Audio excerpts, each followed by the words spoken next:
Well, see, we've got quorum, so I'll call the meeting to order and thank all of our viewers who switched over from the Bachelorette.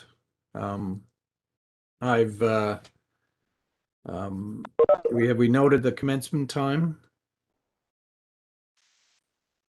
So good morning, everyone. Welcome. I'm Tim Murphy, Chair of the Board of Directors, and as has been the case for a while, because of COVID, we're holding this meeting virtually through WebEx and online streaming through YouTube.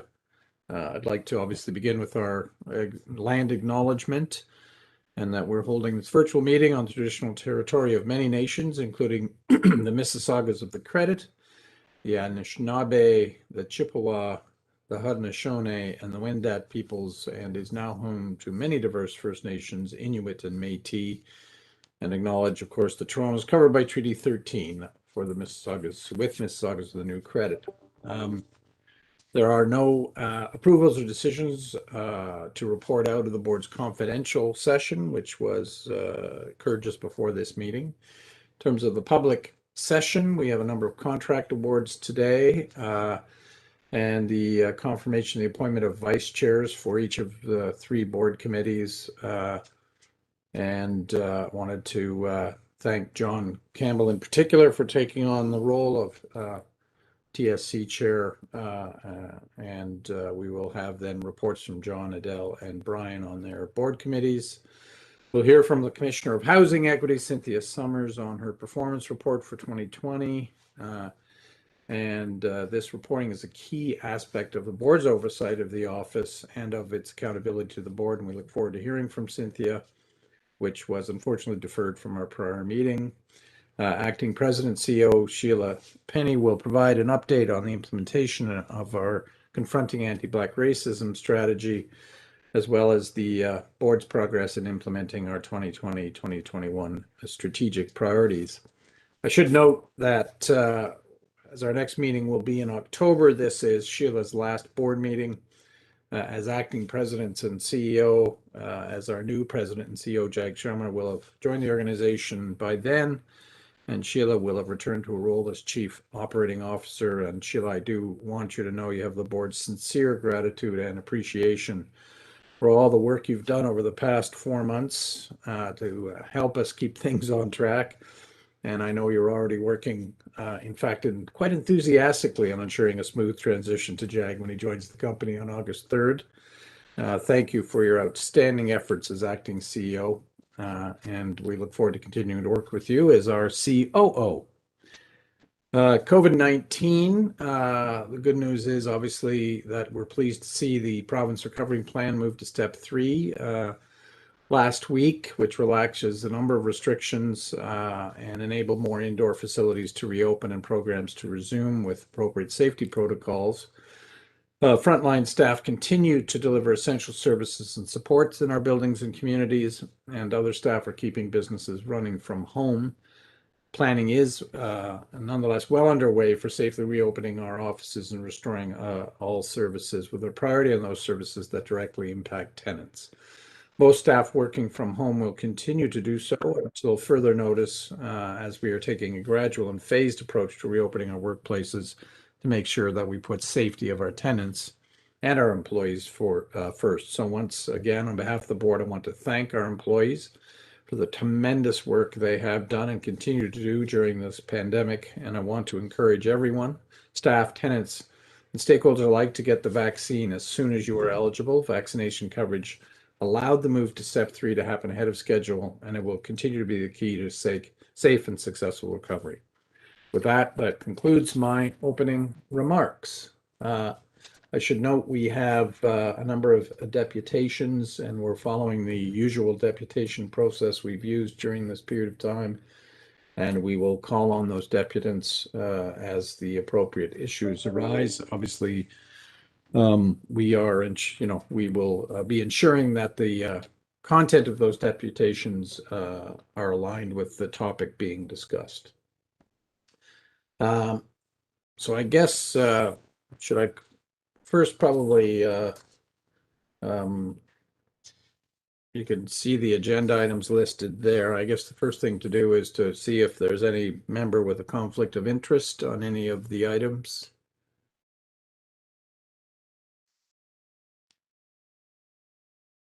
Great, thank you.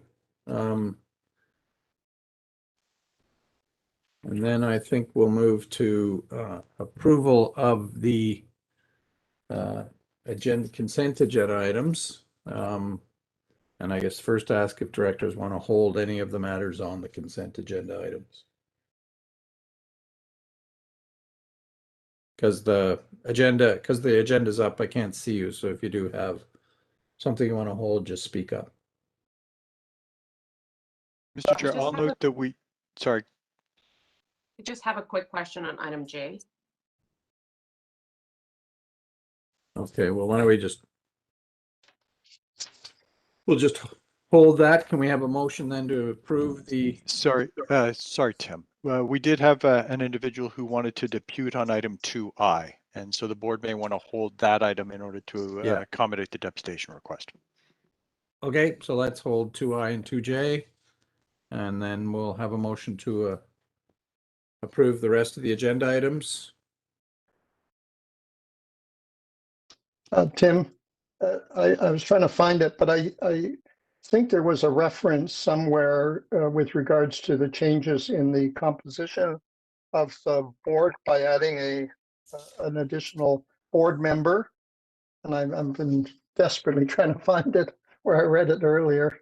But I think it referred to them as tenant directors, and I think we corrected that to refer to the more I don't know what it's called, citizen directors, even though they will be a tenant. So I just wanted somewhere I thought I read that in the minutes. So if I just thought we needed to correct that. And I was desperately trying to find where that was mentioned. Was that in 2C? It could have been. I'm trying to flip through all the stuff and I can't find it again. But I just wanted to mention it, that we could All right, correct that. we'll find it and correct it, and we can approve it with that correction taken. John? You're on mute, John. Apologies, I wanted to hold item H for a question. 2H. All right, so we're holding H, I, and J. Can I get a motion to approve the balance of the consent agenda? John, seconded by Councilor Nunziata. All those in favor? Aye. Thank you. All right, so do you ask your question on H, John? Yes, there were, just wondering, could we have done anything more to get more than 2 bidders for this contract? Could we have broken it up and compartmentalized it into smaller bits so that other companies could have competed? Sheila, you're on mute. There are limited companies available to provide this service, but I will ask John Ankow, our acting COO, to comment on that question. Thank you for the question, Director. So as Sheila mentioned, John, there's limited companies that can provide the scale of service. We did look at it, but from a consistency standpoint, when we look at it from the tenant's perspective, we wanted to keep it consistent in the manner and how tenants would pay, right? So we had to consider the way tenants would load the cards, the complaints line, and we didn't want to introduce any additional complexities or confusion that where tenants would have to deal with multiple companies. And again, as going back to the original point, there are only a few companies that could perform this type of service at this scale. So I guess what I would say to that is that when somebody's doing their laundry, they're only doing it in one building, and they're not going to be doing it in multiple buildings, and thereby encountering multiple companies and with their different processes of doing their laundry.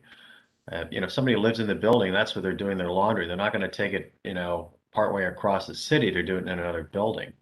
So, I mean, were there smaller companies out there that could have been considered? Based on our, the research done by the team, there could have been some other companies. They wasn't really heavily considered. Again, the preferred model would have been one large vendor to cover the portfolio. A consistent price structure that was, it was important that we not raise the price of doing laundry with the implementation of this new vendor. So how does it work? Who gets the revenues from the washing and drying? So TCH gets significant revenue, and the vendor gets a fee for providing the machines, maintaining the machines, but a significant portion of the revenue comes to TCHC.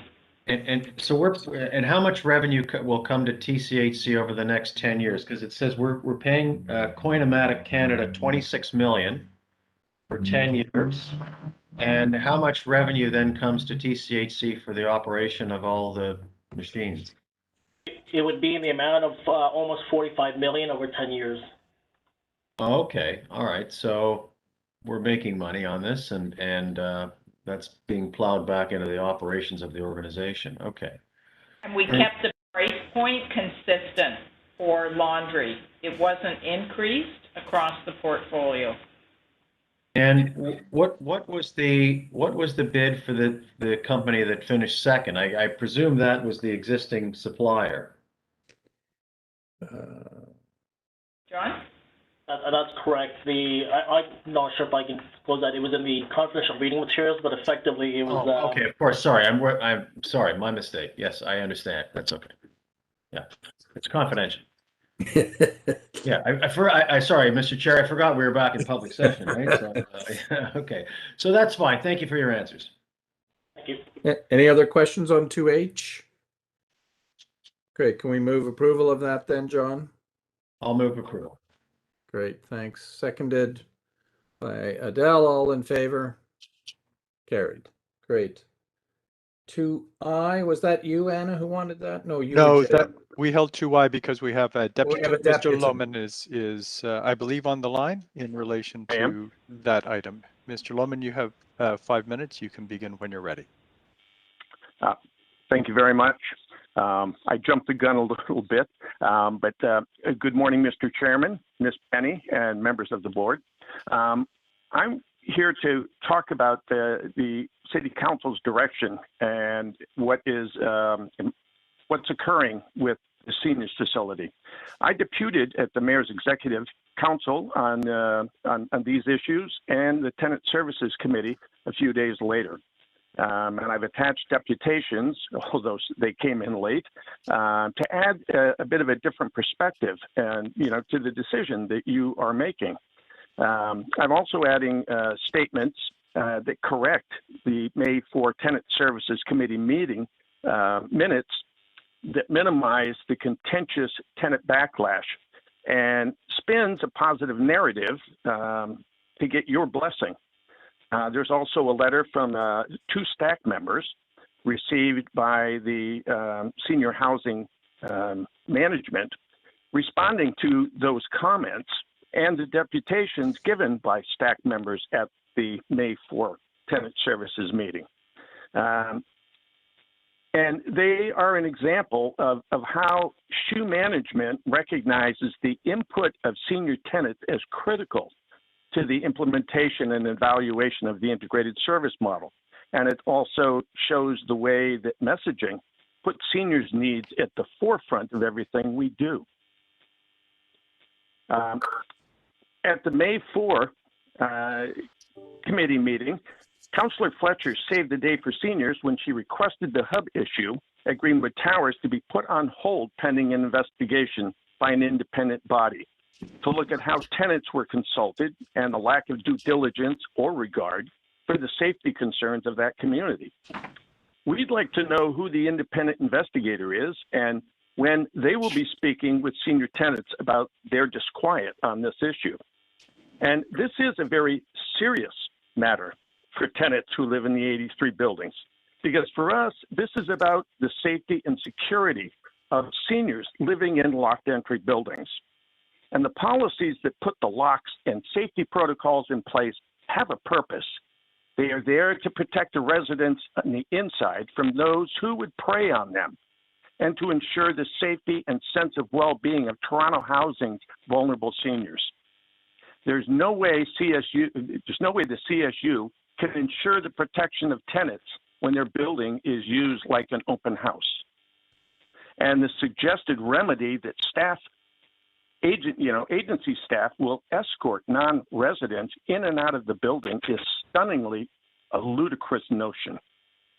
And now, so for you, what if you were compelled to open the first floor of your home to be a public thoroughfare to unknown entities every day of the week? How would you feel finding homeless people wandering around your second floor hallway, or tied off and ready to shoot the moon in your bathroom? And how would you feel like having the entire catchment area hanging around your front door? It would be a harrowing imposition to you, your life, and you would not tolerate it for 1 minute. The tenants of these 83 seniors buildings, those who are slated to have these open house hubs, are facing this very real imposition, a threat to their privacy, well-being, and the dignity of their lives. They simply want to say, please don't destroy our senior communities. Listening is being respectful, and I believe you will find answers and solutions from housing seniors that can mitigate many of the unfolding problems facing the new Seniors Housing Corporation right now, resulting from this seniors last approach. And finally, and I heard in the chairman's remark that finally, the detrimental effects from being isolated over the past 16 months of lockdown have been devastating to the health and wellness of seniors.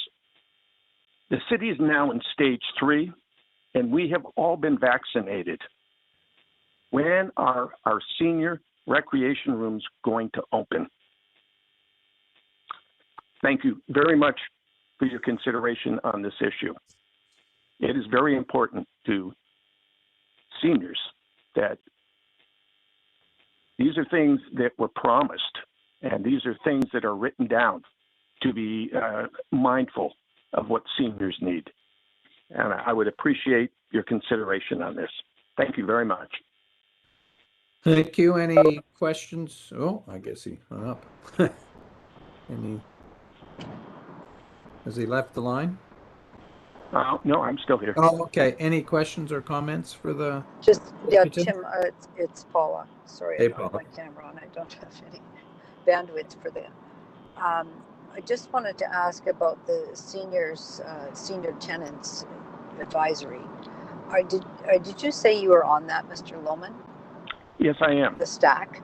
Yes, And that's, can you just tell us exactly what the stack is set up for, please? Well, the stack is comprised of about 15 senior tenants who have been selected to advise the senior management on the integrating of the implementation of the integrated service model. And I guess our contention is that that is not occurring. That in fact we are being given select things to advise on, whereas the actual implementation, as is taking place in the Southeast right now, we have not been provided with any information about what is happening that is good and what is bad for us to advise on. So Okay. we are not Thank being you. included. Thank you. And the stack is a creature, so to speak, of the city, of Tenants First, or of the TCHC? I'm unclear. Well, the stack is because we are still part of Toronto Housing, is part of Toronto Housing, but it's part of the accountability framework of the integrated service model, that there be a committee of seniors to help usher in the integrated service model. And so we deal specifically with SHU management, senior housing management, integrated service management, and we have also been engaged with the refresh management, Toronto Housing's refresh management. So you're an advisory group to Toronto Housing Management to implement the Seniors Corporation successfully. Would I be right to put it like that? Being that the seniors entity is a part of Toronto Housing at this moment, yes. But we actually do not have direct contact with Toronto Housing. We meet with senior housing management staff. Right, but you're not meeting with the city staff. You're meeting with the TCHC staff. I'm just trying to figure out who you're advising. Yes.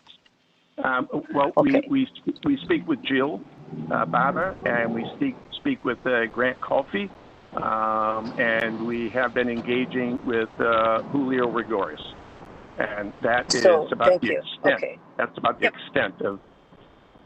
Okay, so your contention is that to be successful, it would be helpful to get advice on how to have a successful integrated service model for seniors and hubs. With that, I think I'm reading you right here. Yes, in that we do have insight into our buildings and into processes, yes. And that if we were involved on committees that the city and Toronto Housing are in the process of implementing, if seniors' voices were involved, were able to be part of those conversations, it would help to put a senior perspective into this transition. Thank you. Thank you, Bill. Appreciate that. Thank you, Councillor Fletcher. Any other questions? Just to correct one thing, there was never an independent or a review requested. The issue of the ISM or hub at Greenwood was sent to the Tenants First committee for them, Tenants First at the city. I just wanted to let you know that, Bill, before we leave. Thank you. Oh, thank you. Hey, Brian. You're on mute, Brian. Sorry. It was maybe my misunderstanding, but I had assumed that when the seniors portfolio was set up independently, they would have their own hubs. But are they integrated then, by the understanding that the hubs would both service seniors as well as TCHC buildings? That's a question to Sheila, I guess. So we are setting up in the family portfolio, tenant service hubs for the family portfolio. The Seniors Housing Corporation is establishing what they call wellness hubs as part of the integrated service model. So then my understanding, and I'm concerned about Bill's concerned about people wandering in their building, it would be just people that are in the other seniors units, that buildings that would be going to their hubs, not the broader TCHC. The wellness hubs that are part of the integrated service model, and Jill can weigh in here, but my understanding is that the wellness hubs that are contemplated serve not only the building in which they reside, but seniors in the community. Jill, could you clarify that? Thanks, Sheila. That's through the chair. So just to clarify, so in the seniors housing portfolio, there are two different structures we will be establishing. regional offices in each of our 4 regions for tenants, which is similar to the hub model in the family side, except it's done by region, not by building. But with regards to the wellness hubs, as per City Council direction, the wellness hubs were part of the Tenants First initiative, and the direction we were given from City Council was to establish a wellness hub in each of our seniors regions, 1 in all 4. And those wellness hubs were to serve, they were to be established in a TCH seniors building and provide programming to TCHC senior tenants, as well as to other seniors in the community that would like to be involved in the programming.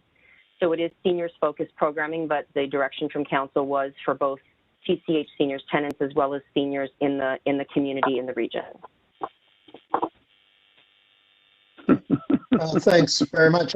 So I appreciate Bill's concerns and questions, but somehow it seems to me that that needs to be dealt with as part of the new entity that's being set up to figure out how that can work without impacting existing seniors living in the seniors buildings. Okay, any other comments or questions for the deputant? No, great. Thank you very much. Thank you very much. So 2I, do we have just a motion Motion to receive.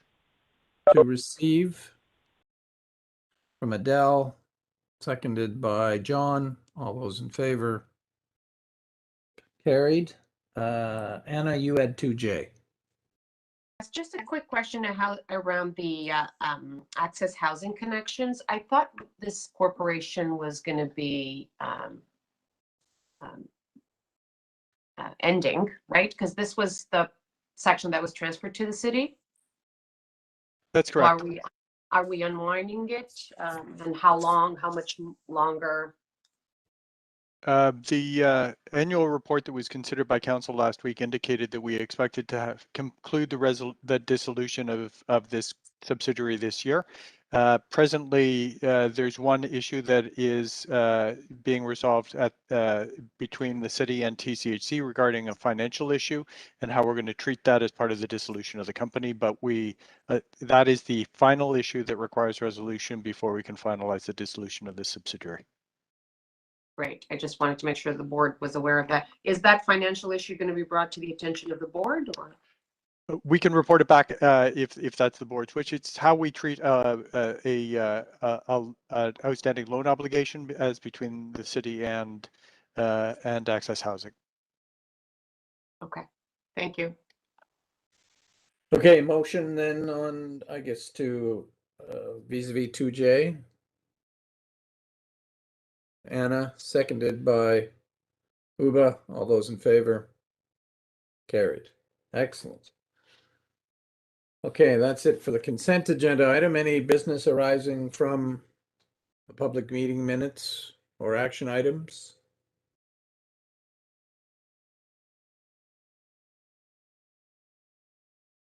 Okay. We have a motion to receive for information. Adele, seconded by Brian. All those in favor? Aye, thank you.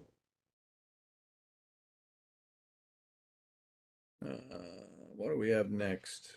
I believe the next item is item 4A, which is the Office of the Commissioner of Housing Equity Annual Report. We have a deputant in relation to that item. Kathleen Dubé is on the line, I believe. Ms. Dubé? Hi, good morning, everyone. Good morning, Sheila, and good morning, Board of Directors. Good morning to community that are tuned in. I am deputing today on item 4A. I would like to just acknowledge the hard work of everyone right now and really highlight as well Sonia and Danielle and the other administration staff that have been hard at work with helping us with these deputations. Fear is a natural, powerful, and primitive human emotion. The right to adequate housing is a human right recognized in international human rights law as part of the right to an adequate standard of life. Healing isn't linear, nor is confronting our fear. Care cannot be given when care is not offered. Critical race theory, social institutions, examples, the criminal justice system, education system, labor market, housing market, healthcare system, are laced with racism embedded in laws, regulations, rules, and procedures that lead to differential outcomes by race. Single parenthood and mental health concerns were the most common vulnerabilities identified in 2020, according to the UCH annual report. We have identity in MAD experience, indifference, not despite it. I would like to suggest that madness is not only excusable, interesting, or a version of rationality under pressure. Madness is an embodied way to know. It is intelligent, searching, and valuable. It is not regression, but a conscious reaching out, as is technical work, healing, love, or creative feeling. Purpose is not impossible in madness, but it is also not easily described in a non-normative relation to the world. Again, this is not a call to violence. We must redefine our collective ideas of what we consider diluted. I would be remiss not to mention the story of Al Gosling, homeless at 82. I would like to thank Cynthia and her team for all their hard work reaching out to community and tenants and staff alike. Thank you to UCH and to Toronto Community Housing for your continued collaboration. Great, thank you very much. Any questions or comments? No, thank you for your deputation. Thank you so much. So, Dara, did we skip over the TSC report just before 4A? You're on mute, Dara, I think maybe. I believe I did that. I apologize for that. That's okay. Thank God the rest of us are perfect. So John, I think we should, so to the extent you have anything to report, you're on mute, John. Sorry, nothing to report. Just looking forward to hearing from Ms. Summers and receiving the OACH report. Okay, great. Thank you. All right, we're officially, Cynthia, are you there? There we are. I am. Thank you. Good morning, everyone.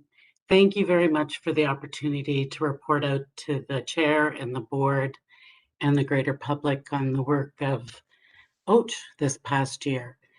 I'm going to assume that you've had the opportunity to look at both the work plan results and the annual report. So I won't go through that in detail, although I'm happy to take any questions you might have about the reports.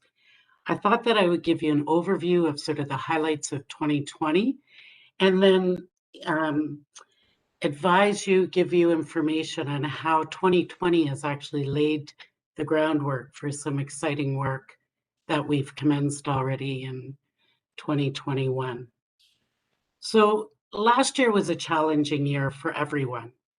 For tenants who are facing multiple intersectionalities and challenges, they had the additional challenges of isolation and mental and physical health challenges. For OACH and TCH, the greatest challenge was the challenge of trying to provide services to tenants, providing excellence in that service, and maintaining and developing relationships with tenants. And I think this was a challenge for both OACH and TCH, and I think the outcome has actually been quite positive. COVID required heightened communication between OACH and TCH, heightened cooperation, and it required that we be very flexible and nimble and very creative. And I'll talk about a couple things we ended up doing as a result of that flexibility and creativity. But first, I'll just give you a really brief overview of the results. At the end of 2020, when I compare 2020 to 2018, 2019, what I've discovered is that the positive results have remained almost identical to the previous years, despite COVID. 338 households avoided eviction due to the interaction by OACH and the work with TCH. 91% of the tenants chose to work with OACH, which is a high number, obviously, but even more high when you realize that those interactions had to happen predominantly through telephone rather than previously. You know, the OACH approach espouses face-to-face contact. Well, that wasn't possible. And yet tenants trusted us and gave us the opportunity to work with them. To me, that's astounding. And that's probably the best statistic I can give you today. Now, 83% of those households remained housed as a result of their willingness to work with OACH. So it was a great year, and I just want to give a recognition, a shout out to the team who worked very hard to build relationships, gain trust, and performed excellent work and service to the tenants and to the organization. One of the things that came out of the year is the need to be creative. So with very close collaboration and input with TCH, we participated in 2 brand new pilots last year. One pilot, which you will have seen in the report, was to address arrears, take the opportunity of the time of COVID, even though there were no evictions, there's an eviction moratorium. We thought we can use this time to really address tenants who have high arrears and tenants who've been in arrears for a long time. So one of the pilots was simply to look at all files where tenants had been in arrears for at least a year. And when you look at the numbers in the report, I want you to keep in mind, if you see a number where we say the arrears were high, I want you to appreciate that this was TCH opening up their files and saying, let's really deal with the real issues, the bigger arrears. So we did that, and it was done very successfully. The other pilot was a pilot where we said, you know what, let's be flexible and see if we can work with tenants at any point in the arrears process and any tenant. So the second pilot involved direction to TCH, and this was TCH thought this was a great idea. We worked closely, was to refer anyone they thought could benefit from the work of OACH. So what this meant in real terms is we received referrals before an N4 was served. If it was early in the process, but it was identified that the tenant had, you know, exceptional vulnerabilities and could benefit from the interaction with OACH. We also received all types of tenants. So beyond the vulnerable and senior tenants, we also worked with families, which was the first time OACH had worked with families at TCH. We also got rid of some of the bureaucratic barriers to referring to OACH. For example, it used to be that there would be a large amount of paperwork, many signatures required by TCH to refer a file to OACH. The decision was made that just give us a list, tell us how much is owed, that's all we need. We don't need all the paperwork done. We don't need 4 signatures in order to receive a file. What we found is that files were referred much more quickly to the OACH. And in working with TCH this past January, we meant to assess the effectiveness of this new, what we call the quick referral process. And all around on the OACH side and the TCH side, all levels of the TCH organization, from frontline workers to the managers who were signing off, everyone communicated that this was a really effective process. So as a result of that, continuing into 2021, we've adopted this quick referral process where it's much more easy for TCH to refer to the OACH. So that's what I mean when I say that we work together, we were flexible and creative. And actually, I would say our processes are better going into 2021 than they were going into 2020. This has laid the groundwork for some work we're doing this year, and I think the board would be interested to know that we've started in collaboration with TCH a pre-eviction audit pilot. And what this is an audit that OCH will conduct on every file in regards to arrears that TCH is at the point where they are filing with the sheriff for eviction. We don't employ the full OCH approach. We don't do the case management part, but we do a very fulsome audit and provide the information to TCH to decide whether or not they wish to proceed with the sheriff when the moratorium is lifted, or if they wish to pull back that file and work with that client, either through the tenant resolutions office or through OCH or through whatever other method that can assist the tenants in sustaining their tenancy. So we've started that pilot this year, and I realize we're talking about last year, but just so you know, that pilot's running until December 31st. And the feedback we've received, both TCH and OCH, is quite positive. The Toronto Ombudsman has waded in to say that she's quite excited about this pilot. So 2020 was challenging. A lot of people faced real loss. I had a friend who was hospitalized for 105 days with COVID. So I certainly understand the challenges everyone faced. But I'm really pleased to advise the board and the public that the outcomes for tenants who are facing evictions due to arrears was positive, and that real tenancies have been sustained and will be sustained going forward because of the work of TCH and the work of OCH last year.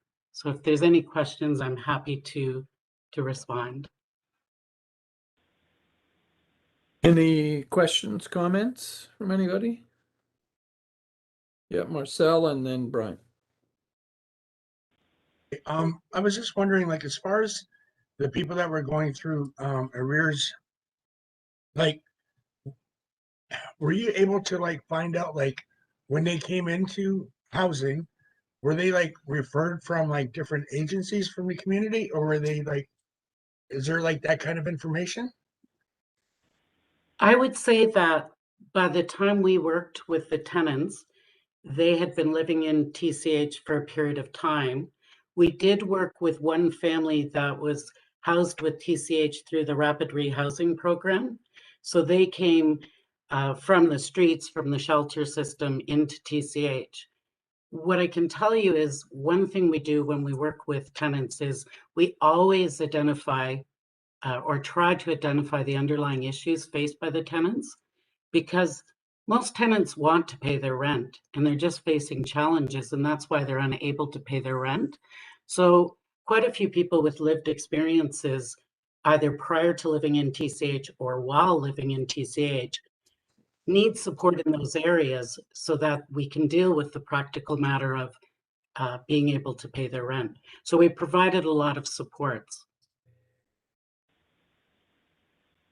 I don't know if that answers your question. I hope it does, but if not, I can clarify.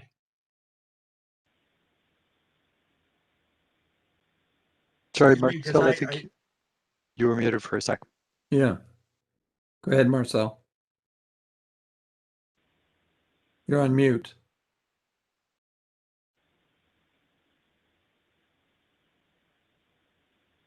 Maybe he's still on mute.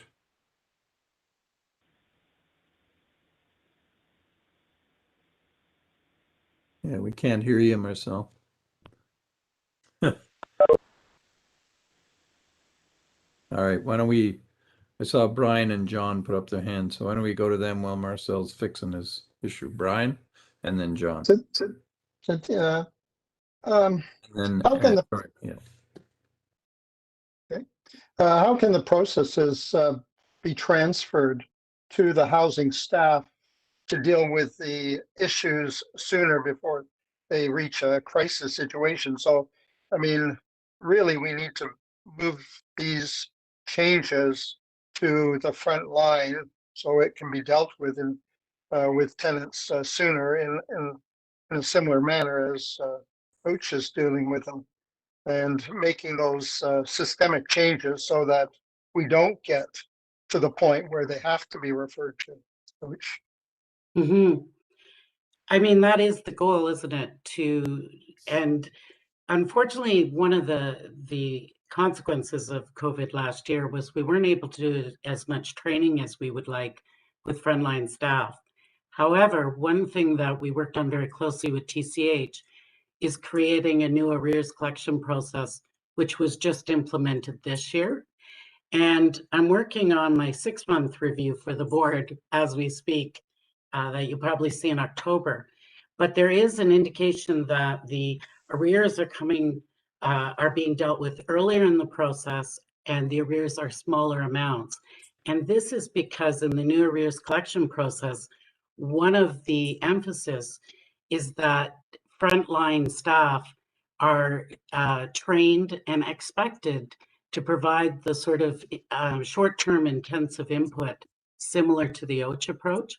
So I think that finally we are at a spot where you're starting to see the transfer of knowledge, and we've dealt with some of the older files that, yes, should have been dealt with a long time ago, but the positive is they're being addressed right now.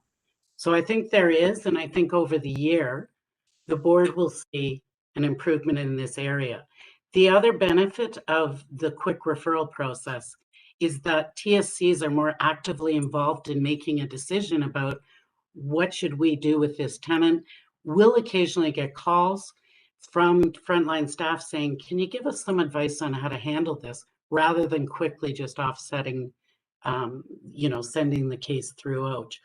Because of the closer working relationship, which quite frankly we haven't always had, because of this new collaboration from the top to the frontline staff, I do think we have a great opportunity to have the frontline staff. It's not just about learning the skills, because they're very skilled, many of them. It's the new atmosphere at TCH that encourages frontline staff to be empowered to make decisions. And these decisions involve thinking, rather than just passing the file on, considering how they can work with the tenants. Okay, John, and then Anna. You're on mute, John. Yep, Cynthia, you've talked about the quick referral program, but yet the average month of referral to OCH after arrears is still 20 months. Mm-hmm. So I guess the question is, have we seen a change in that? Why is it taking 20 months of somebody not paying before they turn it over to you? That's one question. Why is it taking 20 months? And I guess I'll let you answer that. And the other question is, if there's a quick referral, what are they not doing what's not being done now that was being done before? Okay, I'm happy to answer both of those, John. So the 20 months figure that you have in this report reflects some of these old files, for lack of a better description, that should have been addressed before, but now they're being addressed. So obviously you're seeing a large period of time. What you'll see in my 6-month report that you'll see in the fall is that number has dropped to 13 months, not perfect, but certainly better. For the first quarter of this year, it took 12 months. It was 12 months. And for the second quarter, it was 14 months, so an average of 13. In regards to what is not being done through the quick referral, it's basically paperwork, to be honest. What would happen in the past under the previous process is that there were approximately, and Sheila and John can correct me if I'm incorrect, but there used to be a process where about 4 different managers would need to sign off on all the steps of the arrears collection process before they could be referred to the OCH. That's been pulled back, and it's one senior manager makes that decision. And then they used to put together large, pre-COVID, of course, paper files. And the problem with that, it wasn't very efficient, and this isn't TCH, we didn't correct it either. It wasn't the most efficient process, because as soon as an early resolution officer went to work with that client, they had to reprint or, look up all the new information, because in the month that might take, the ledgers would be incorrect. There would be changes to the accounts and to the tenants. So essentially what we said is, don't worry about getting us that paperwork per se. Don't put those packages together, because we're just going to look it up when we get it anyways. So it hasn't really added to any work at the OCH end, but it's dramatically reduced the work required by TCH to refer. It also allows us, if we have a question about the referral, we know who signed off on that referral because there's only one. Okay, and what do you define as hardened arrears? For vulnerable tenants, you've got 40% of them are hardened arrears. What is that defined as? Is that a It's defined as a tenant who's had arrears on their file for more than 1 year.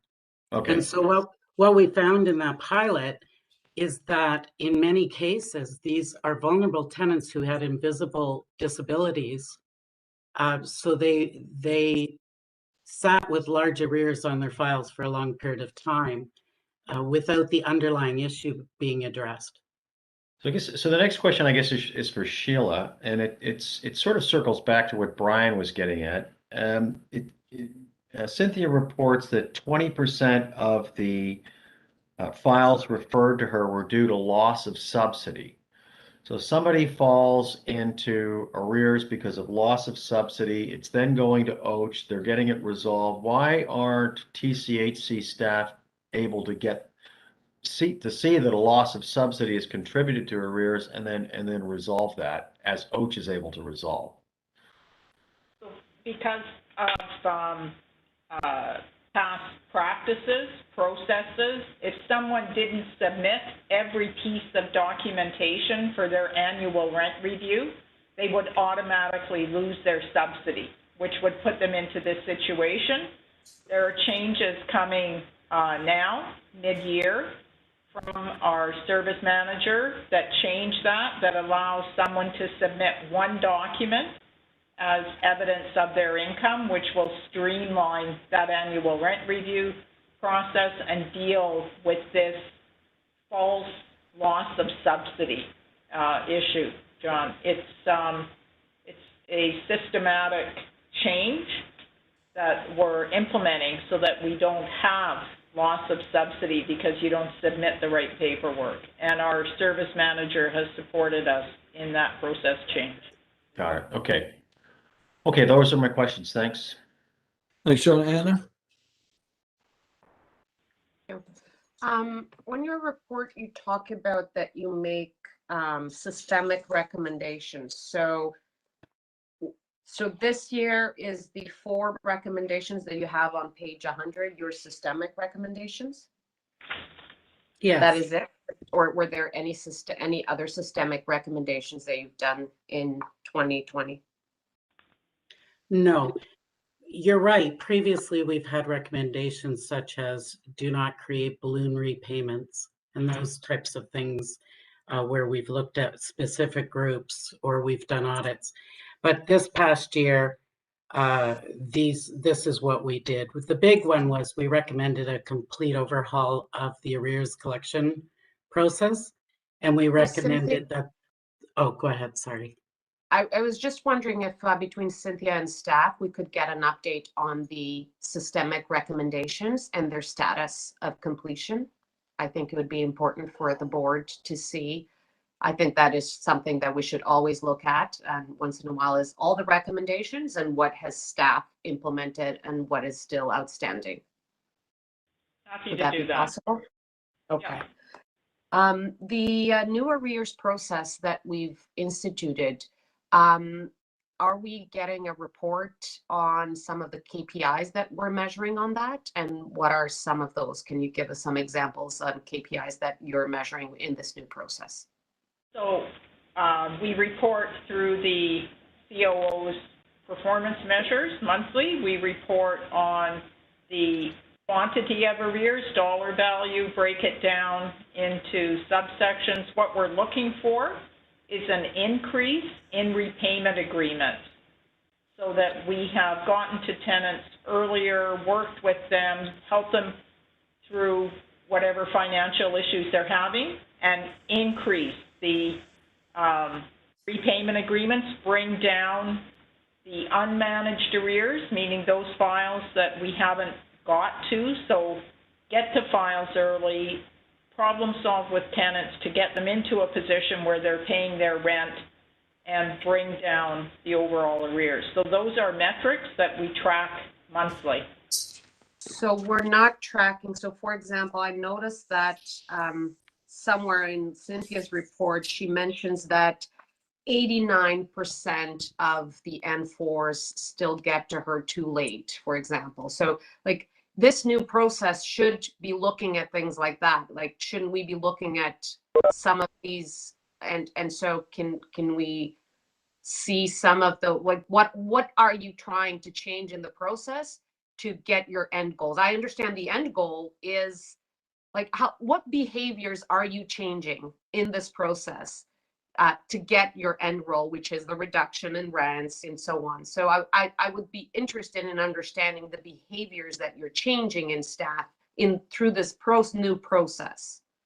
The principal behavior that we're changing is to increase staff's attention to files so that they're on the file. From when that rent roll comes in, you start with a systematic review of the rent roll. Who's paid their rent? They're great. Is that being measured, Sheila? Is that being measured? And are the managers aware? Is this something that's, you know, the general managers for each area are aware? Is that a measurable thing that they're managing their staff and they're making them accountable for these things? Are these KPIs that are being measured so that these behaviors are being measured in order for us to have different outcomes? So each GM has a manager of tenancy management who tracks the performance of individual tenant service coordinators through their supervisors. So each TSC has a file that is reviewed by their supervisor, their manager, their GM at different levels. Okay. And you said that the new arrears process was started. When did it start? In spring, late spring. Spring of 2021? This year. Okay. So is it possible that we have a 1-year assessment of the new process and these KPIs to the board? Like, can we understand what have we improved? Some of these KPIs that you're measuring. So not only the end goals, but actually some of these processes. I want to understand as a board member that the systemic recommendations from our OACH are having an impact and a change in the behavior of our frontline staff that eventually will lead to a better outcome. This is the path that I want to make sure it's happening. So I'd like to have a report that translates into that. Does that make sense? We would be happy to provide that. So we want staff to work with tenants more closely at the front end, and through this new process that Cynthia's talked about, the review at the back end, we're also learning about mistakes that have happened at the front end. So we've got to bring both of those quantums together and support staff to keep tenancies maintained. Okay, great. Training, Cynthia. So what kind of training do you provide our staff? Predominantly, we're teaching them what I refer to as the OACH approach, but I think it's essential, the interpersonal skills, the way that people engage with tenants, because, you know, I think the key to success truly is earning the respect and trust of tenants, because often the reasons leading to the arrears, they might be embarrassing, they might be difficult to talk about. So the number one focus I have with the people at OACH, the frontline staff, is how do you engage with people and earn trust so that they will actually work with you to deal with their arrears and how they got their arrears, so that you can address it going forward. So we've done work on interpersonal skills, effectiveness, understanding trauma-informed interactions, because a lot of our tenants have faced trauma in their life. So these are the type of things. We do talk about the arrears collection process, obviously, but that's predominantly provided to them through that information through staff, through TCH staff.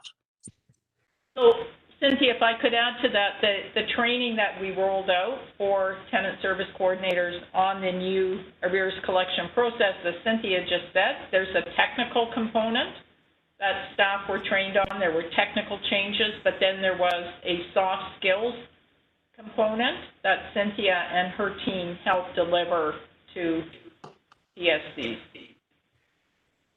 And they were co-delivered, which I thought was effective. We would have an OACH staff presenting with TCH staff, managers, so that the people in the audience got the message that we're working together and we agree with each other in the approach and the new collection. So I think that helps with accountability as well. So this past year, in 2020, there was no training done at all to anybody? There was significant training. John's just provided the stats for me. 180 staff were trained over 26 sessions, and that was during COVID. Virtually, yes. Virtually, okay. Yeah. That was the training that Cynthia provided? Yeah. Okay. And so do you cover some of these case studies as well? Because I was reading one of your case study and I was just, wondering, like, how does that knowledge, like, how do you exemplify to a frontline staff that, because this is honestly stuff that they should be able to do, right? Mm-hmm. So is that some of the stuff that you use as well, or? Yes, in fact, for these, oh, sorry, Sheila, I didn't mean to. The actual case scenarios that were developed for the training were again developed with OACH input, and learning and development were involved in that as well. So we tried to make them realistic situations, and I agree with you, Councillor. Some of them are simply having empathy towards the situation that the tenant's facing. It doesn't sound hard, but it's all about how the tenant is approached when they're talking about arrears. I mean, it's such a different message to say, we're here and we really want to help you. We understand you're having a challenge paying your rent. Let's help you. Versus saying, you know what, you're on the verge of being evicted, pay up.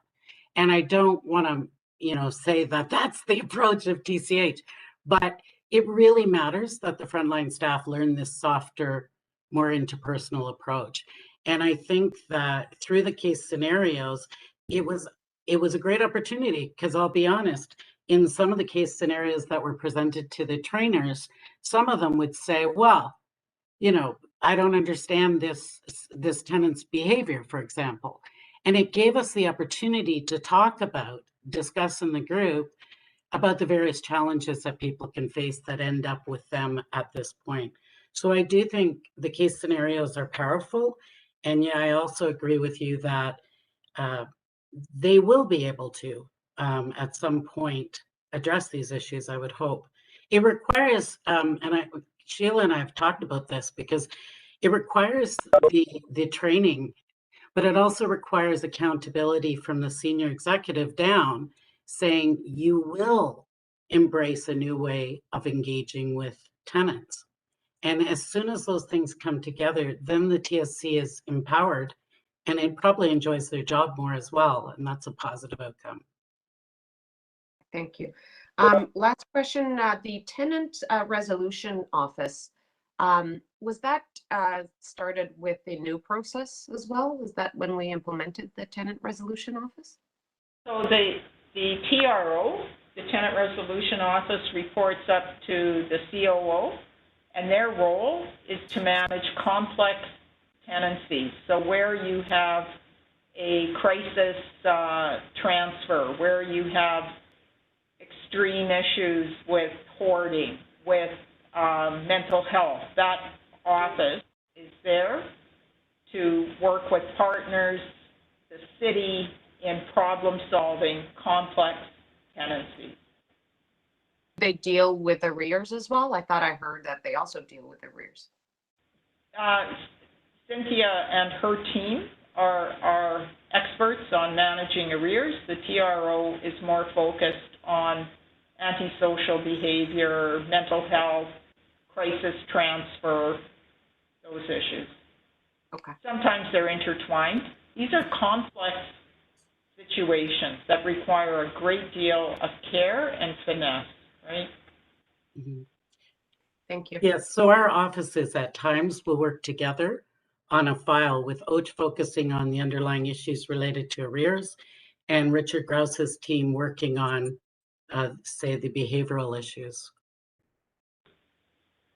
And if I could, just one analogy, the tenant service coordinator is like a GP, right? They have carriage of the total tenancy, end to end, lease signing through to the end of whatever that arrangement is. The TRO and Cynthia and her team are the specialists that assist where there are complex, deep issues that require broader approaches and a lot of time to resolve.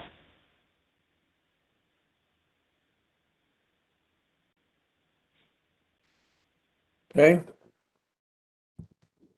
Councillor Nunziata. Just a couple questions, Sheila. As far as when a tenant loses subsidy, and the question was asked earlier, at what point is the tenant notified that they've lost a subsidy? When they don't submit their paperwork, they are told that they will be put on a path to lose their subsidy. There's a direct communication that happens with them. So that's done immediately then? There's no Correct. delay in that, right? Correct. Yeah. Okay. And as far as engaging, you know, early in the arrears collection process, so I guess I don't know if the question is Cynthia or Sheila. So at what point would be in the early stage? Is it months, a year, or at what point would it that you are recommending that it be referred at the early stage in arrears? So I'll start and Cynthia can jump in.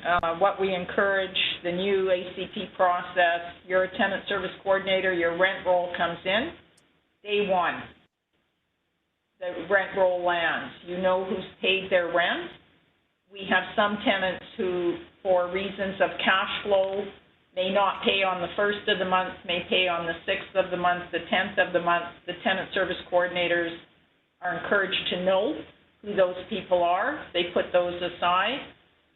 Then there's a review day 13, day 14 to look for anyone who is entering into arrears that has never been in arrears so that that early outreach can happen and actually have not just a letter go out, but a meaningful conversation. Through COVID, a lot of it's happened by phone, but ultimately when we get the tenant service hubs open, the TSC in the hub will encourage those tenants to come to the office, sit down, have a conversation with the TSC around how we can help and assist in getting them through a repayment agreement back on track. So the new ACP process is all about early intervention and establishing not just a mail out of an email or a letter, but actual contact with tenants to help them manage. And Cynthia, if you want to add anything to that, please do. What I would add is the file is referred to OACH only after there's been attempts to have a meaningful engagement with the tenant. We're picking our words very, very carefully to be accurate in the expectation. The expectation is not that they do a quick, call or door knock and move on. It's to imitate a bit of the OACH approach, which is to work more closely with the tenants.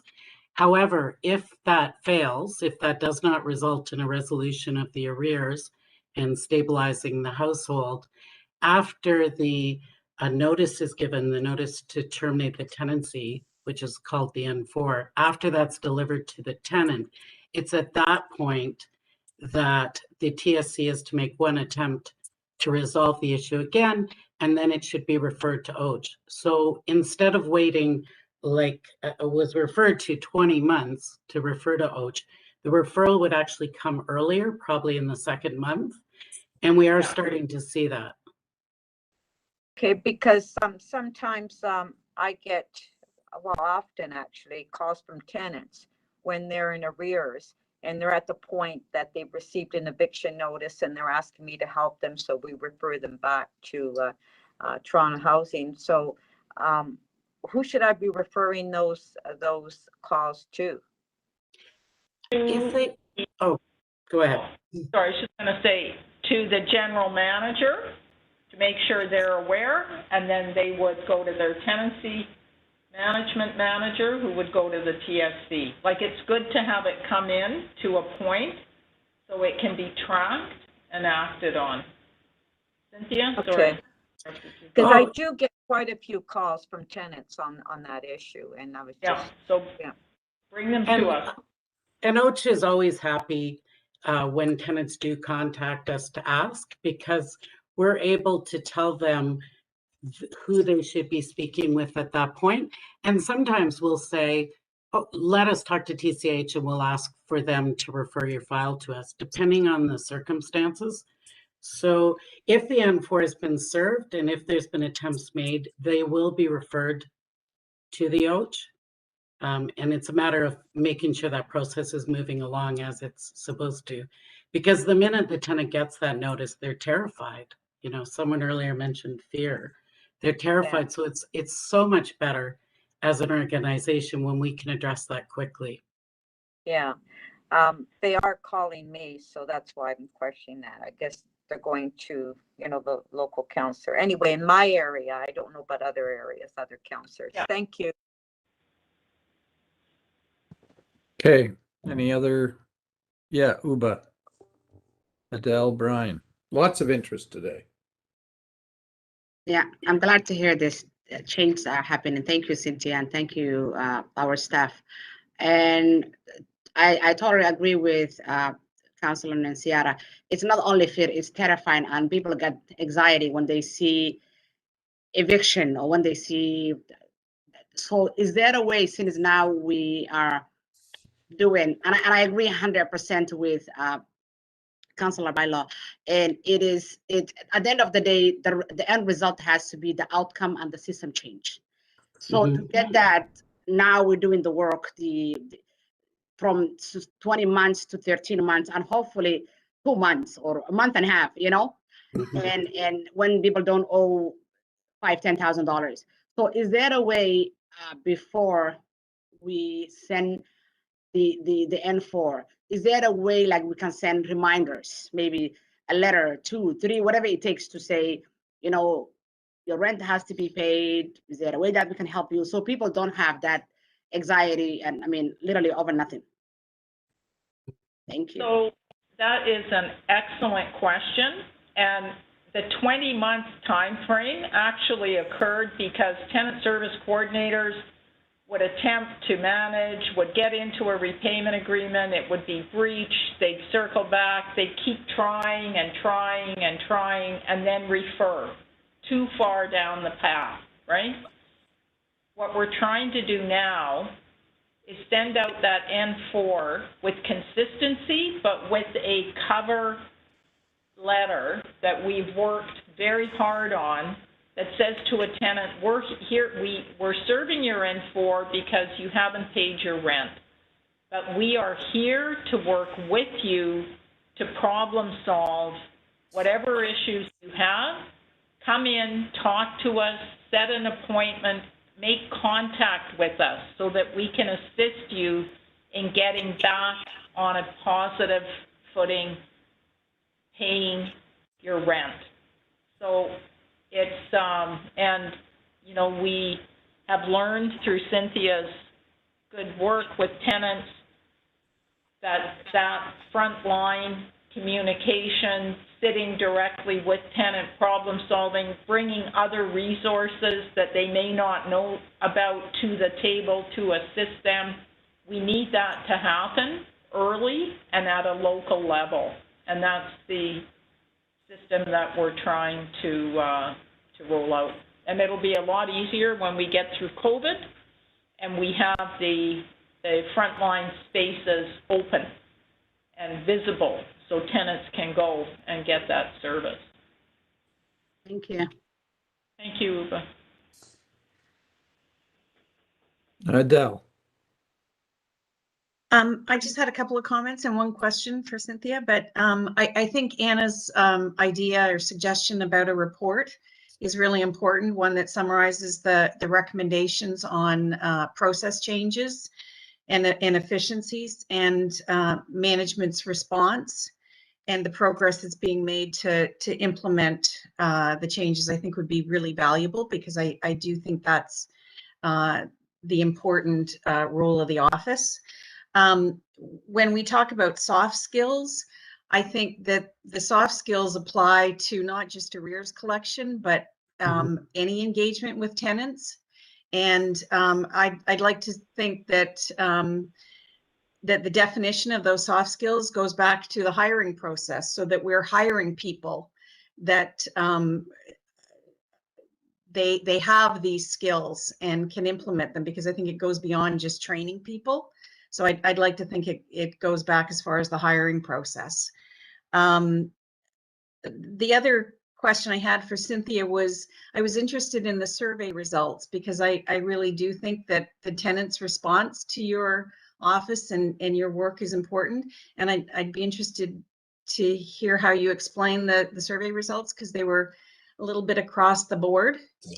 And I was a bit confused by that. Okay, I'm just going to pull up the page. So for every tenant that we work with, when we send out the report, whether it's a report they're happy to get that their tenancy's been sustained, or whether I'm recommending eviction, we also send out a tenant satisfaction report with a stamped envelope so they can respond. And we've only received 46 back, so in 2020. So the response rate isn't extremely high, but in all of the categories. I thought it was 46 out of 46. Or it's 46 out of what? 46 out of 46 responses. Those 46 responses indicated they were happy with the service provided by OACH. And that response is what percentage of the ones that you sent out? Well, we send out for every single file. So we would have sent out over 300 of these surveys. Oh, okay. So that wasn't clear to me. Okay. Yep. Sorry about that. And then we asked different categories, and we've simply outlined how many. So 24 tenants commented that they found it helpful. 24 tenants commented that they were thankful. 9 specifically commented on the OACH being supportive, and 9 also indicated some positive feedback around the arrows. So we didn't receive any back that were negative. And, you know, I wish that we had a higher response rate. When we were going out in the field, the EROs would actually hand the survey to the tenants, and we had higher rates of return. But now with COVID, when there's not as much personal interaction, that's what we've received, just 46 back last year. Okay, I was concerned that there was a drop in the satisfaction rate, but I understand that it's a small sample. So, okay, thank you. But thank you for that, because for next time, I'll indicate the greater number, like how many we sent out, how many. Yeah, that would be helpful. Thank you, just to analyze the responses. Okay. Thank you. Okay, anyone else? Brian? Tim, sorry, put me on the list, Tim, please. It's Paula here. Thank you. Okay. Brian, you muted. You're on mute, Brian.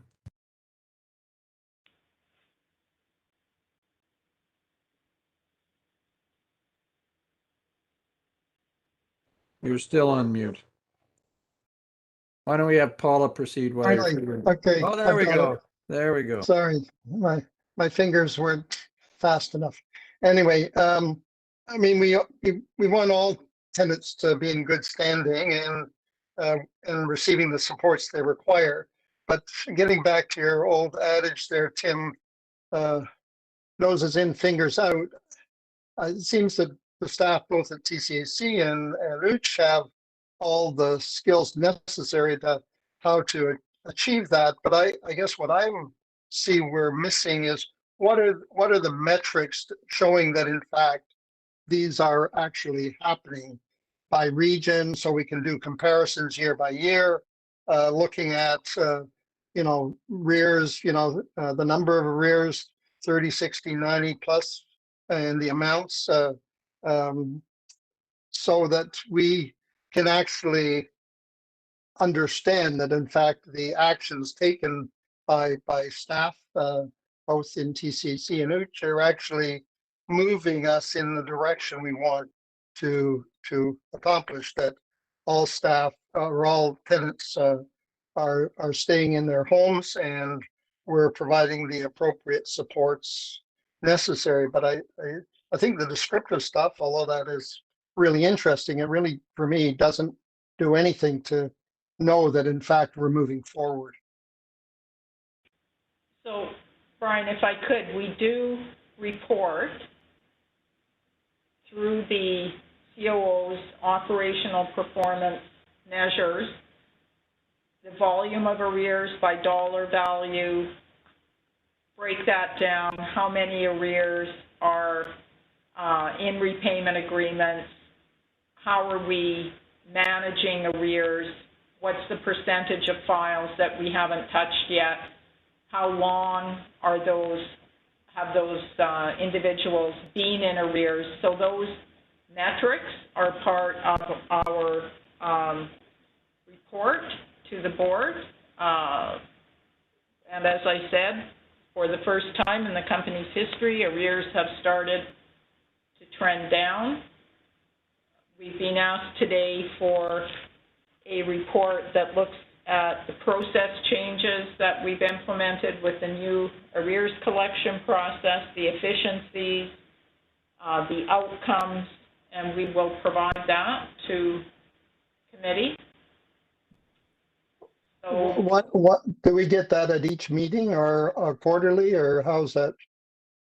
So we do provide the information around arrears at every board meeting through tenant services. We review the performance measures at every tenant services meeting. The report that Deputy Mayor Bylaw and Adele requested, we will bring 1 year out from when the new arrears collection process put in place. We'll bring that through tenant services.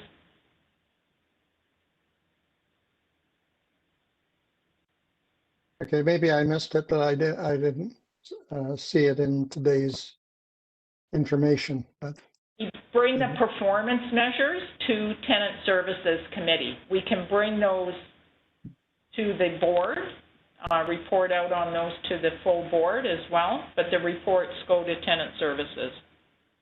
okay, because I think perhaps some of the questions generated today would have perhaps been better to have that information as well. All right.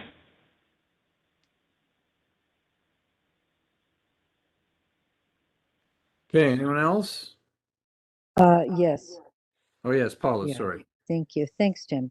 I'm sorry I'm offline waiting for a doctor, but I just think that we had a conversation earlier. This is something we get quarterly reports from the OACH. They're very fulsome. And then we're getting every board, we're getting something. I think that arrears obviously is something. Very happy to hear that, Sheila. First of all, I'll say that that's very exciting news that's starting to trend down. And of course, we have to keep it going in that direction. But maybe because this is such a critical thing, those things need to be married up a little bit more. They're so distinct. Here's what the OACH says, here's what the arrears say, since we're really focusing on that. And I'm very interested in kind of the fixer level within the staff side, Sheila. So when this comes back, or maybe John as the chair of TSC, so just look at how all of these reportings are and if something can be I just want to say more refined for the board, so we're able to catch the higher level pieces and the trends, since that would be helpful. And if what that, I know an org chart, you're great with that. Here's the org chart for how things are resolved. So you have the specialist in the really complex cases. You have to be really complex to end up there. You have people that are 30 days. So somebody that's missed a payment, they now become a statistic. And I've met tenants that I was just 5 days late, and now I feel like, my God, I'm going to get evicted, whatever. So if you're still within the 30 days, that's an easy fix for you to get your rent paid. Once you're in the 60 and 90, beyond 90, now you're really a different case. And I don't know if we know where most of those resolutions are coming from. I'm sure they're not coming from the 30 days, Cynthia or Sheila. When you're involved at the OACH, how long has that case been out there? 30, 60, 90, beyond? Cynthia, please. Right. Well, at this point, much longer than that, right? Like when you look at 2020 and you look at the 20 months, those arrears have accumulated for a long time. And you're absolutely correct. If they're addressed earlier, whether they're addressed by the frontline staff or they require the services of OACH, it's much easier to address the arrears. The Okay, repayments thank are you. shorter. And then Sheila, we've established at the board that we would get information, because you've set up this great system of regions so that everything's broken down regionally. And I'm sorry, I don't have it in front of me right now. Can I assume that that's what we're getting today? Yeah, for sure. We break That- down our arrears by region. By region, and that would be helpful. And then understand, yeah. So I think that's a great board conversation. I don't want to be meddling in the process, but we have the OACH who belongs to the board, making sure we're making best use of those talents, and that all that's happening is translated into staff action, that management have operationalized many of those things, which I hear is starting to happen, which is great. So I'll leave it at that. Thank you. So if I could understand, and I've often wondered this, why when OACH reports out, we should have a management report from TCH staff that complements, mirrors what is being reported by OACH. How is that reflected in the day-to-day operations of the company? I think you've hit the nail on the head, and that's something perhaps that John can have, that so that when the board's getting it, we've got something that's very digestible and very clear, and all those metrics are lined up with one another. That's a great suggestion, Sheila. I think that I was trying to say that, but you said it. Thank you. All right, so we're a little over time. So we've got, have we effectively covered both your A and B? Yeah. So I think we've got to get a motion to receive the annual report. Can I speak? Yes. Okay. I just want to say a few comments. I appreciate all the work that OACH is doing and the support. I think that has been significantly improvement in the relationship between the OACH office and staff. I am concerned a little bit with the recommendations that are coming from OACH. Out of the 4 recommendations, 3 are just to send stuff earlier to OACH. And I think as a board member, I would like to see more systemic recommendations on how the process needs to be improved with our staff, Cynthia. So just some feedback. I'm looking forward to see all the recommendations and that process. I think there's great work. I think that you get great results. I just think that we need to get those results more to the frontline staff. And so saying just sent it to me earlier is not really what I think I'm looking as a board member. I would like you to translate that into process recommendations, staff behavior recommendations, so on and so forth. So the systemic changes could happen. So just some feedback on that. Thank you. I'll do that.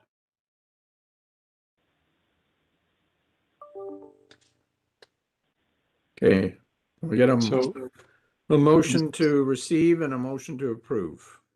So, Mr. Chair, I prepared a motion that receives the annual report, approves the work plan, and then as far as the request for a report back on identifying past systemic recommendations and the status of TCHC's response thereto.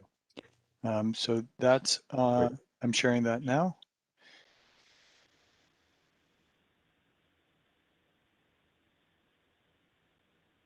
That's reflective of what the board is requesting.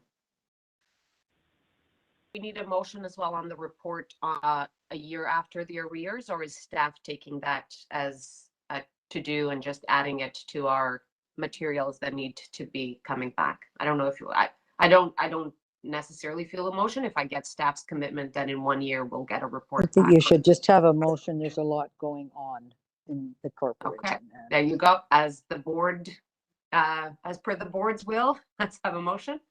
Good, if you can. Sorry, and this is a report on the status of arrears following the introduction of the changed arrears collection model in a year's time. Not the status of the arrears. I want to understand what the KPIs were measured during this change of the process and the result of the new process. Okay. Right.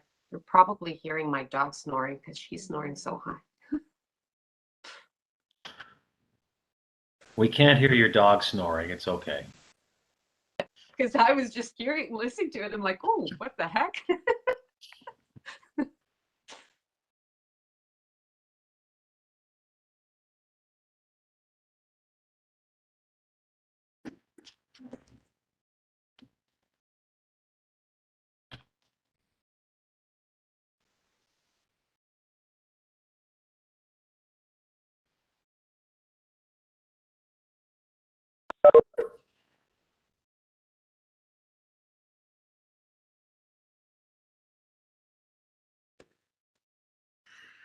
Sorry.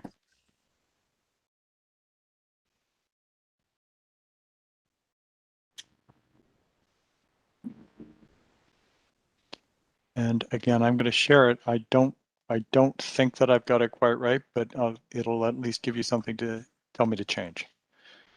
Request TCHC management report to the board on the KPIs and the status of TCHC's actions in adopting a new arrears collection process in 1 year's time following the adoption. Again, I don't think that it is entirely what the board wanted, but if there's something from that you can direct me on, that would be helpful. Or is it including KPIs?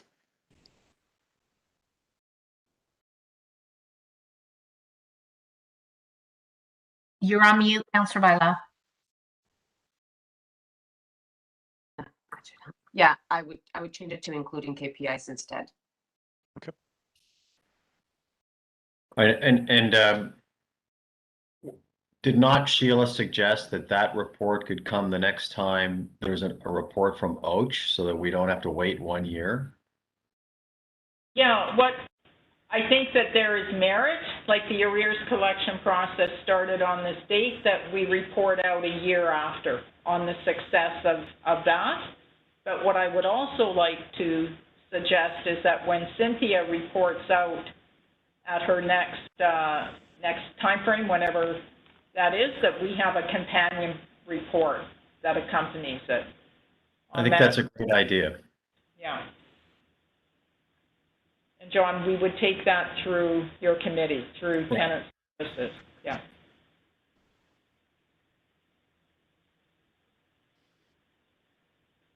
That's perfect, Darren.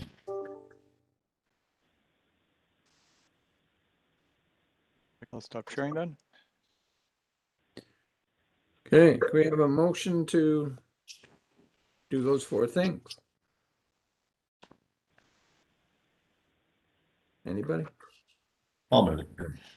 John, seconded by Anna. All those in favor? Carried. Excellent. So on item 5, we have 2 deputants. This is the update on confronting anti-Black racism strategy. The first deputant is Kathleen Dubé. I believe Ms. Dubé is on the line.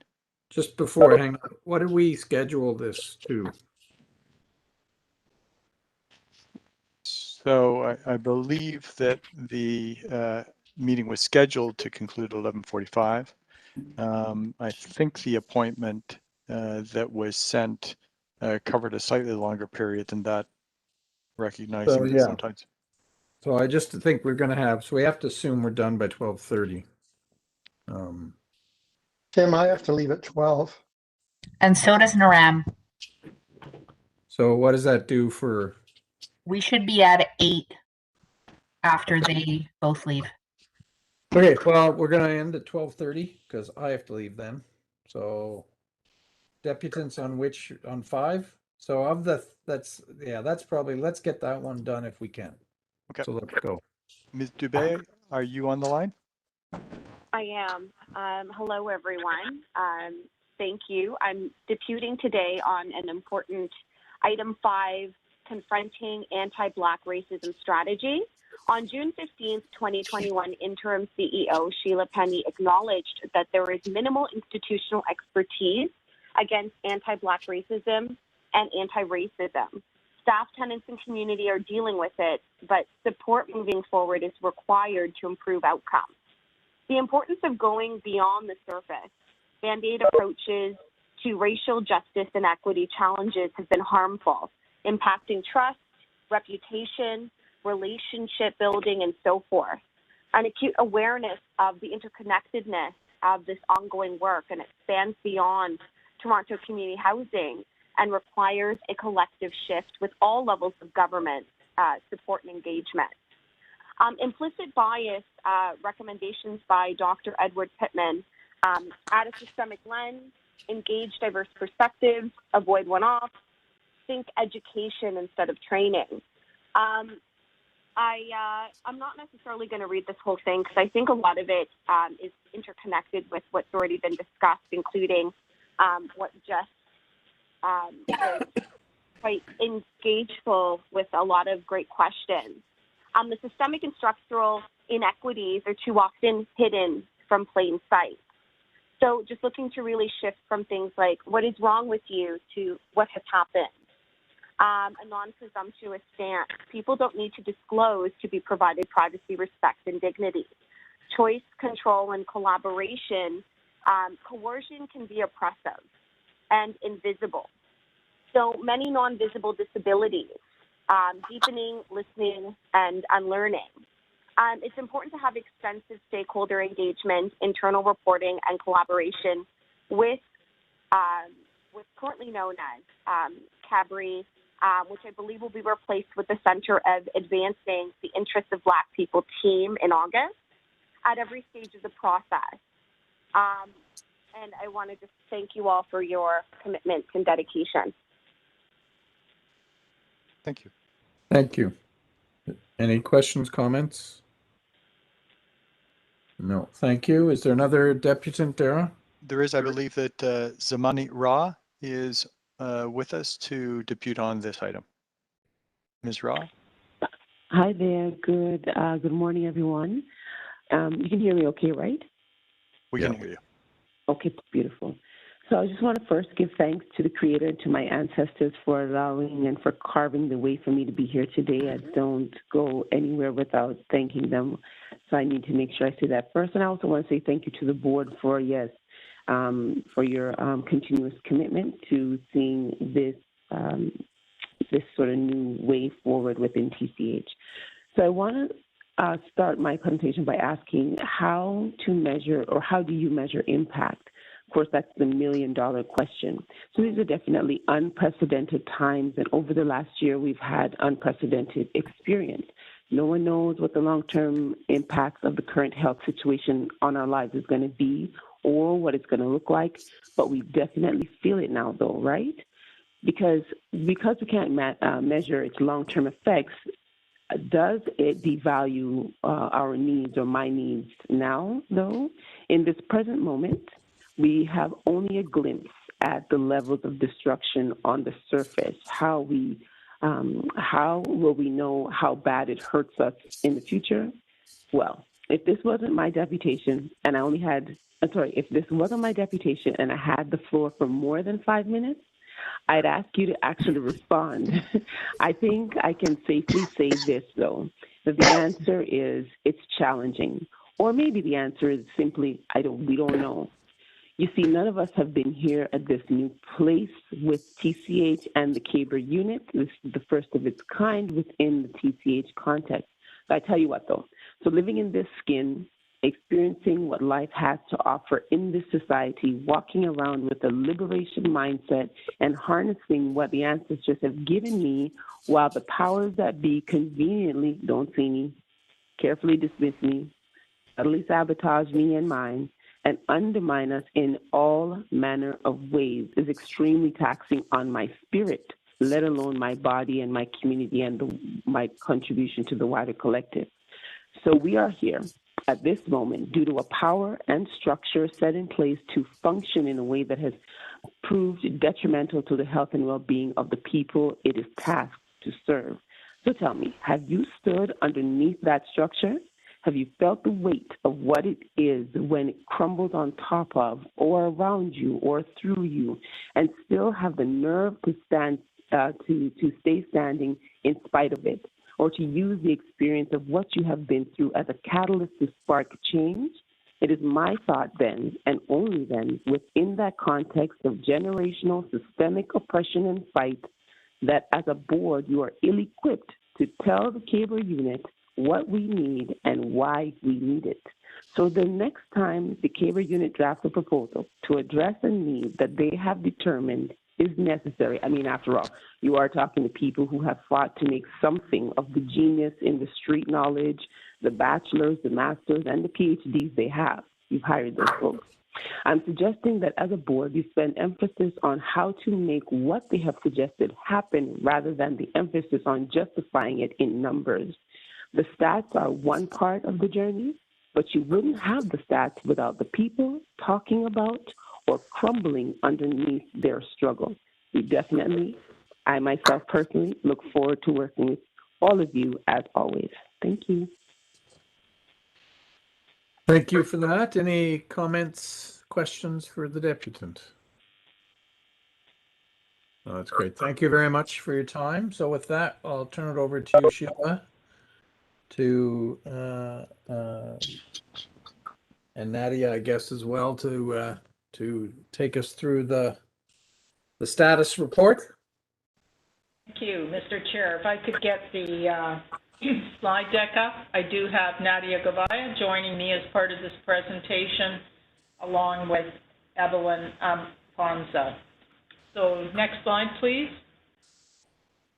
Just by way of a brief reminder of where we've come from, the board approved the CABR strategy in February.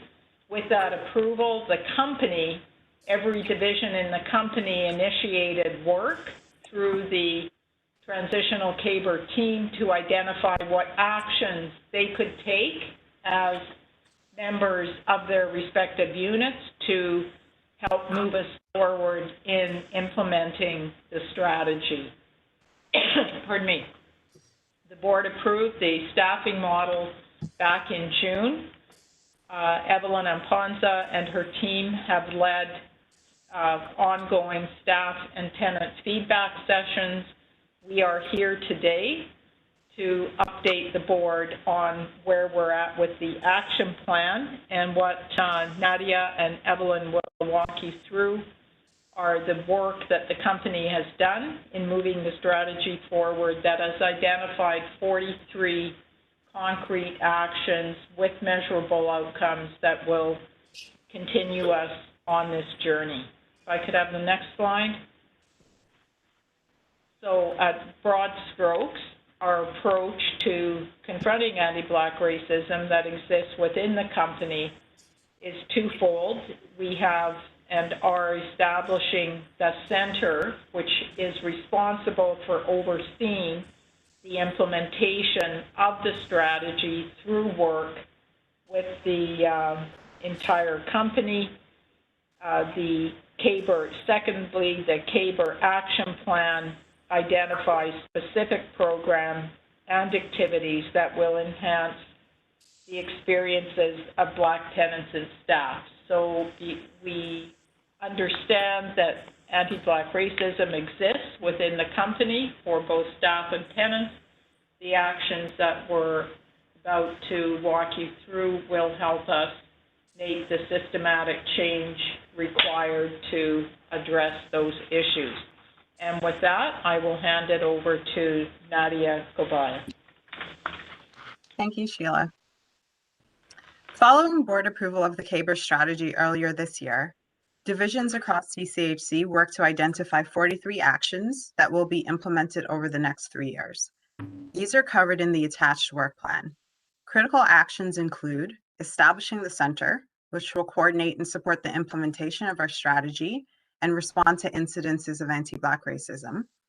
Staff and tenant training, which will take place over the 3 years, with a goal of 12,000 training hours across our organization. This will reinforce a positive work environment and enable staff to better respond to anti-Black racism incidents more effectively. A process of race-based data collection will be established and implemented to identify trends and ensure equitable service delivery to tenants across the portfolio. Development of a social procurement strategy will address the community's request for increased economic opportunities and seeks to mobilize our vendors to provide increased employment, training, and scholarship opportunities for our tenants. Improving and simplifying access to amenity spaces. This will help deliver social programming and facilitate tenant gatherings that meet the needs of the tenants in their community. In other words, committing to having services reflect the communities they serve. The implementation of the diversity and inclusion strategy will advance critical deliverables, including obtaining staff demographic information. This will further advance efforts to ensure representation and diversity are reflected throughout the organization. Next slide. Next slide, please. The 43 actions identified range in complexity, type, and implementation schedule. Examples of tenant-focused actions include targeting communications and engagement initiatives to raise awareness amongst Black tenants of key programs and services, such as submitting repairs, OACH, and the crisis transfer policy. The goal is to ensure equitable service access and use. Increasing employment opportunities for Black tenants, including internal hiring initiatives such as an updated CSU cadet program and other opportunities through our vendors and partners. Some staff-focused actions include improvements to the Employment Family Assistance Program to offer increased access to Black vendors who will be able to provide culturally appropriate health and wellness services to our staff. Improvements to the Performance Management Program to evaluate CABR goals, targets, and competencies. And finally, anti-Black racism training to improve staff awareness of CABR and improve service delivery to Black tenants. Next slide, please. On this slide, the logic model walks us through the process we will take to improve the satisfaction and experience of Black tenants and staff. We have had an opportunity to enhance service quality, leading to better outcomes for all involved. With investments in center staff and divisional leads to implement the strategy, TCHC will deliver 43 actions across the next 3 years that impact a wide array of business divisions.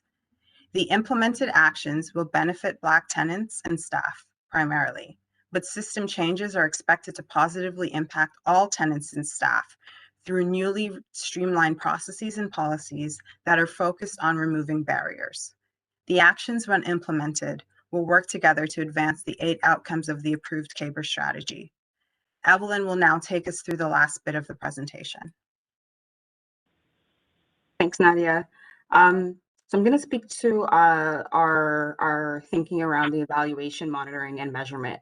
And so we were thinking about and trying to ensure that the quantity of what we do is in line with that provides a certain level of quality, which then also delivers a level of impact. And so we developed we're thinking of a three-pronged approach that allows us to get to the impact that we're looking for. And so to do this, the first thing there is the business unit metrics. Business unit metrics we're planning to use metrics that are already in place and already being used by TCHC. For example, number of tenants engaged. And what that would look like is, are we seeing an increase of tenants attending consultation sessions or workshops? Are we seeing an increase of tenants calling the center, for example, and measuring those kinds of engagements? Also, the number of staff training hours, number of jobs that we're able to hire for, number of staff who exceed in their performance management, for example. And so through the use of these business metrics, will give us a sense of how much we are doing. Then we want to think about the tenant satisfaction survey, which speaks to the quality of what we are doing. And so the questions in the tenant satisfaction survey will speak to the perceptions, experiences, and thoughts about TCHC's programs and services. And what we aim to see there is, are Black tenants experiencing the same level of services as other tenants? And so taking an equitable approach to understanding what the Black tenant experience looks like. And doing these two things, we're hoping that we have the impact that we want, which is to ensure that the quality of life for Black tenants is better. We want to ensure that the health and well-being of our tenants are improved by the work that we're doing through the strategy. And how we will assess that is through a cross-sectional research study, which gives us a bit of a snapshot of a common experience over different demographics. So a cross-sectional research study would often includes different age groups, different ability statuses, different intersections, but speaking to a common experience, which in this conversation is anti-Black racism.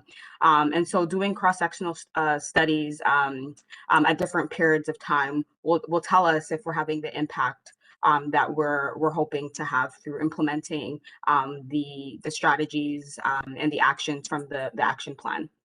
Next slide, please. Race-based data collection is something that we've been thinking a lot about and has been coming up a lot in a lot of our conversations. And of course, in order to be able to measure what we're doing, we need to be able to have the disaggregated race-based data that informs our work.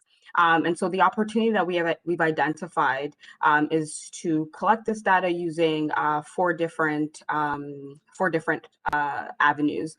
So one is the tenant satisfaction survey. 2 is a workforce survey.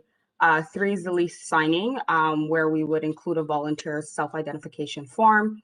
And 4 is the rental review, which also includes a volunteer self-identification form.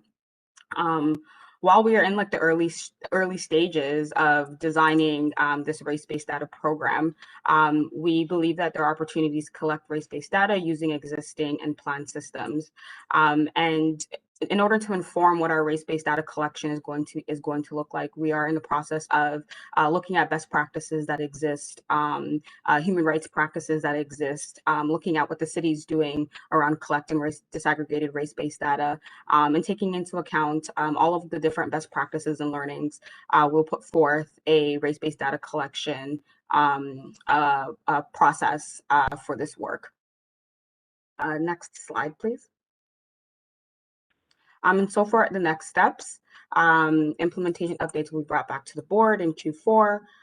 We are also, the CABR strategy team, implementation team is going to disband and be replaced by the center team by the end of Q4 2021. And providing, sorry, I think I already mentioned, progress updates to the board biannually or at the request of the board. So thank you for allowing us to come back with the strategy and the actions, and we're looking forward to answering any questions. Anybody? Yeah, Adele? Thanks. This is a very ambitious plan, and I do want to thank you for your thoroughness and your expertise in developing it. I was just curious about the budgeting for these initiatives. I wasn't sure what was covered under the center's budget and what would require other TCHC budgeting allocations. I wasn't clear. The things that came to mind for me were amenity spaces. I wasn't clear what that was, and then training for CSU. So I'm just curious about the budgeting for this. So the board did approve a budget for the center that will support the staff. There were some allocation of program dollars included in that would cover off key elements of training that's contemplated within the strategy. If we upgrade amenity spaces physically, we would have to include that within the capital plan that we are working through, the 10-year capital plan. Evelyn, if you could comment on any additional resources that you feel will be necessary to implement your plan beyond what the board approved. So I think we ensured including programming dollars and some of the things that we anticipated would come up in the next few years and the budget. One of the things that we also did was look at, for example, I can use the example of the EAP program, which is something that is covered by HR. And so what we've thought about is what are the current budgets that exist and how do we ensure that those budgets can meet the needs that we're identifying through the CABR strategy. So it's not necessarily additional funds that we would be looking for to, for example, ensure that it's culturally responsive, but maybe when we go to market for a provider, we're ensuring that they are able to provide clinicians that can support, for example, our Black staff. And so right now, I think our budget it anticipated some of those pieces, and it doesn't, we haven't anticipated that we're going to need additional funds to achieve the actions that are in the action plan. Okay, I just want to make sure that there's coordination when, Sheila references the capital budget and that it's coordinated across the organization. Okay, thank you very much and good luck. And good skill. Oh, they've got the skills. I know about I don't Anna? question that. Anna? Just a very quick question. This is a ton of work that you've developed in here. So first of all, congratulations. But some of the key activities, I'm wondering if it is your intention to start drilling down a little bit more in terms of numbers. So for example, I'm going to give you an example. One of your key activities, creating pathways for Black TCHC tenants into trades and other professional opportunities. Are we going to start seeing your target numbers and what we've been able to get? Okay. That just wanted to make sure that. Thank you. Just for the record, that there was a head nod, yes. Sorry. A dual head nod, actually. Yes, Councilor Nunziata. Question: improve amenity spaces. Are you? Is this in the existing buildings that we have? Correct. Oh, okay. So is there an opportunity where there's areas, and I'm going to talk about my area because where the city has a facility where they do programming in partnership with the city on any of those spaces, securing those spaces? So we will look for any and all partnership opportunities. And Nadia Gavaya's day job is program and partnerships. Nadia, do you want to expand on that? Yes, absolutely. We've been working with Parks, Forestry, and Recreation, for example, to bring place-based service delivery to a lot of our communities. What we were able to identify is some of our locations where the services were needed. We didn't have the amenity spaces that met certain city requirements. So this is an opportunity for us to actually bring in services based on our ability to upgrade spaces if possible. The other focus of that particular action is looking at access and pathways for our tenants. So minimizing some of the paperwork in order for them to access other programs that would meet their interests as well. So definitely. Thank you. Great. Any other questions or comments? Can I just quickly ask, Nadia, when Sheila says your day job, are you not a full-time employee or will be in the center? I am not. So I'll let Sheila speak to that actually. Okay. Well, Nadia Gavaya, Program and Partnerships, when this issue first surfaced with the board, Nadia stepped up and brought her expertise to the table to help us bring Evelyn forward and put the strategy together. And I want to acknowledge Nadia and actually a small group of other Black staff in the company that were instrumental in allowing us to get to where we are today. And while she has provided leadership in this area, she has also been successful in moving our program and partnership initiative forward as well. Okay, and thank you very much for that. Evelyn, are you going to be a member of the center? I hope so. Okay. So we have posted for the leadership for the director position in the center. We have received interest from across the country, and we will be interviewing and, of course, involving our new CEO in that process. We should have a forward. So That's we're probably on the line of things we can't talk about in public. Yes. Anymore, Adele. Your curiosity. Okay, sorry. Any other comments or questions from any board members? I just want to say thank you very much, both of you, Nadia and Evelyn, for doing such a great work. Of course, I know it's a teamwork. But thank you so much, and good luck to you. Thank you. Here.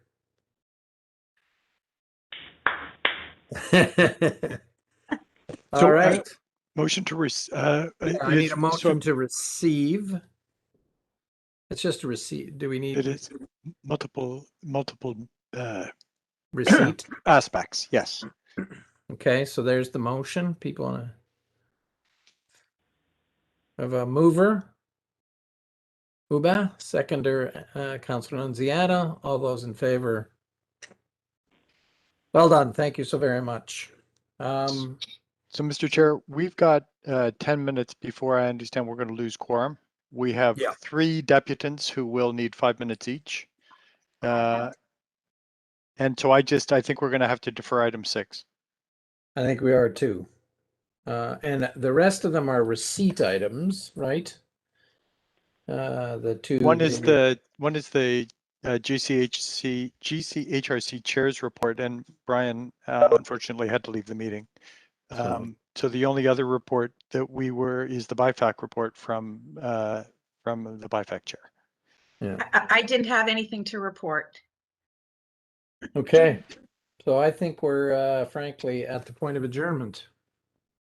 We will apologize to the deputants who asked to speak to the matter. Please do. Got a motion to adjourn. John, seconded by Adele. All those in favor. Thank you so much. And apologies to the deputants, and thank you to everybody. I appreciate your patience and attendance. Thanks. Thank you, Mr.